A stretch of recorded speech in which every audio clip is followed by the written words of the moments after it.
Several hundred fires are still burning in Canada as the country is enduring its worst wildfire season. Some communities are almost entirely burned. We're going to show you some video here taken on Tuesday. Shows forests of trees just burnt bare by the fires. The Northwest Territories declared a state of emergency last Tuesday, and the Canadian military has been mobilized to help tackle the blazes and airlift residents to safety. The Northwest Territories capital of Yellowknife and some smaller communities are now under evacuation. Structures in Yellowknife have been destroyed by the fires. Thankfully, though, there are no reports of deaths in the community of 20,000 people. There is a possibility that without rain, the fire reaches the outskirts of Yellowknife by the weekend. It is approaching, but there's time to complete the community evacuation. It's being called now so that we can allow people the opportunity to drive while the highway is open. There are new discoveries about the impact of the Canadian wildfire smoke that's polluting our skies and threatening our health as well. Jonah Kaplan traveled to Canada to find out what you need to know about protecting yourself and your loved ones. They don't start as massive infernos. Cameras on the front lines with conservation officers right after they got word of this fresh hotspot in the Little Saskatchewan region of Manitoba. This fire contained to the reeds, and there aren't any visible flames. But look at all that smoke. Now multiply that by more than 5,000 wildfires tearing through Canadian forests, some of which are larger than some U.S. states. That's why we're hurting from this summer of smoke. And just the impact it does have on our kids. Like I even noticed they're coughing more at night, or windows can't be open. The Allens in Winnipeg, valuing their limited summer days outside. Days like this make for some difficult decisions. You now wake up every morning and check the air quality. Yeah, and that also depends on what we do for the day, and it's a really big change in dynamics. It goes beyond just a little bit of, you smell smoke in the air and it's a little bit hazy. It's like, no, it affects our everyday lives. New data and research from Canadian health officials confirm the wildfire smoke is more than just annoying, it's alarming. Jeff Amy is an air quality specialist at Canada's Ministry of Health. We know it's dangerous.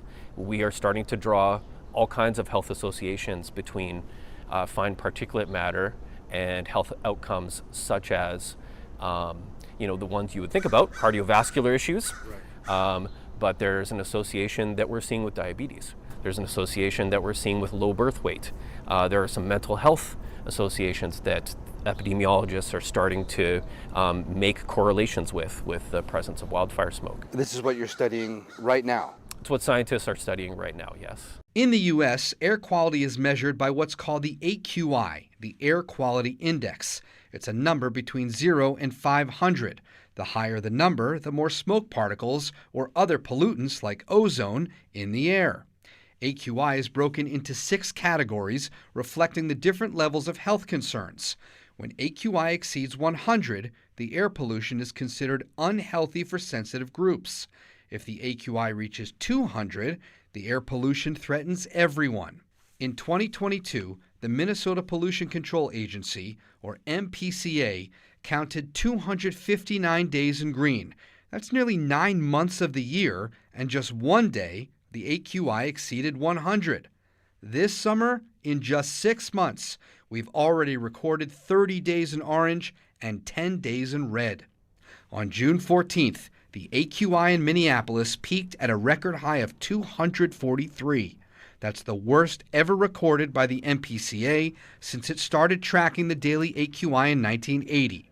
According to the EPA, the City of Lakes that day had the worst air pollution across the entire United States. We just spent 3 years wearing masks because of COVID and a pandemic.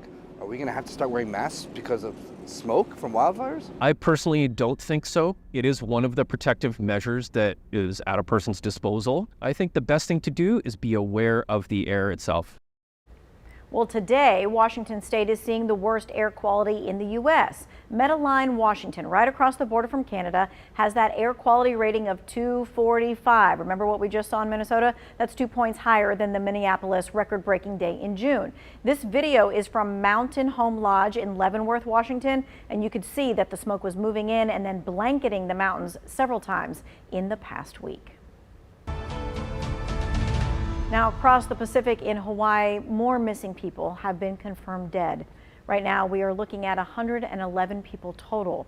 This is video that was taken just yesterday. It shows the scope of the devastation. Buildings burned to the ground, cars scorched, all the vegetation just flattened. Emergency managers on Maui are defending their decision not to activate those warning sirens.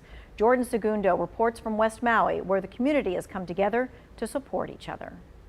As the flames move closer to their vacation rental in Lahaina, Christina Lee Garrido and her best friend made a decision that may have saved their lives. It was thick black smoke, so we knew we needed to get to the pool. There were no other options. With no official guidance on what to do, they waited in the pool for 2 to 3 hours until firefighters came to their rescue.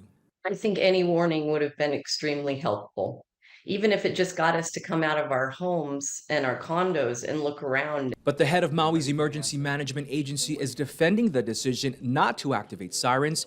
Had we sounded the siren that night, we're afraid that people would have gone Malka. And if that was the case, then they would have gone into the fire. As search efforts continue, locals are doing their part to help those who lost everything. All across Maui's west side, this is what you're seeing, the community coming together in what they're calling Kanaka Costco. You can see everything from toiletries to food, diapers, and so much more. This is the Maui coming together to help one another out, the Kokua, the Malama, and all the Aloha spirit. We're not in the gated communities up north. This is the heart right here. Every single person on this island is stepping up and doing something. Maui Dr. Josh Starbuck is taking part in community organized relief efforts. We've got people coming in, a lot of kind of medication refills, some burns, starting to see some more mental health issues popping up. The need is overwhelming and the effort to help continues to grow. Well, seeing that situation, you may be asking, okay, how can I help? Abigail Rico with our Verified team looks into ways that you can donate without getting scammed. This kind of devastation leaves heartbreak and so many questions in its wake. For those of us watching from afar, that means, what can we do to help? We turn to these sources to verify what you need to know to make sure your donations and contributions go to the right place. First, look up a charity on one of these websites, an FTC-approved way to verify if an organization is a properly established and monitored nonprofit. Make sure the name is exact. The FTC warns scammers might use a name close to that of a reputable organization, hoping you won't notice. While plenty of new charities will pop up in the aftermath of these kinds of events, the New York AG's office cautions their intentions may be good, but their ability to properly manage an influx of donations might not be. Next, be wary of solicitations for donations via email. Check the sender's email address to see if it looks legit. But even if it does, the Cybercrime Support Network says valid organizations won't include attachments in emails, and the FBI advises not to open any or click links from a sender you don't know personally. And definitely don't give personal or financial information over email. Finally, the FBI warns if you're being asked to donate through cash, a gift card, virtual currency, or a wire transfer, it's probably a scam. Using your credit card online is safer. If you get a feeling something isn't right after you've already made your donation, contact your bank. With your Verify, I'm Abby Larico. And you'll probably want to use your credit card, not your debit card. Well, we have a list of reputable sources accepting donations on our website. All you have to do is search Maui wildfires on WFMYnews2.com. We'll be right back.